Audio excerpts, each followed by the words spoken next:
দেখো, কলকাতাতে হয়ে যাওয়া একটা অমানবীয় ঘটনা আজ সমগ্র ভারতবর্ষকে কাঁপাচ্ছে। হ্যাঁ, ডক্টর মৌমিতা দেবনাথের সাথে হওয়া রেপ কেস। এমন হাজারো ঘটনা, হাজারো মৌমিতার সাথে আগে ঘটে এসেছে, এখনও ঘটছে, দিন দিন ঘটছে। আমরা কত রেলি বার করবো, কত ক্যান্ডেল জ্বালাবো? আসলে কি এটাই শেষ? আর এই রেপ কেসের সাথে জড়িত অনেকও ব্যক্তি খোলাভাবে ঘুরছে, আজও ঘুরছে। এমনকি একটা কেসের রেজাল্ট শোনাতে তোমার 6-7 বছরও পার হয়ে যাচ্ছে। গভর্নমেন্টের স্কিম বেটি বাঁচাও বেটি পড়াও, নিজের দেশে বেটি কোনোদিনও সুরক্ষিত হবে না যদি নিজের দেশের এই অমানবীয় ঘটনাগুলি বন্ধ না হয়।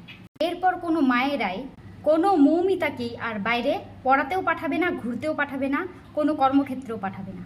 তার দোষ এটাই ছিল যে সে ডিউটি করছিল। সব থেকে বড় দোষ এটাই ছিল যে সে মেয়ে। হ্যাঁ, ঠিকই শুনেছো, তার দোষই ছিল যে সে মেয়ে ছিল। হাজারো স্বপ্ন তার চোখে নিয়ে সে বাইরে পড়তে আসছিল।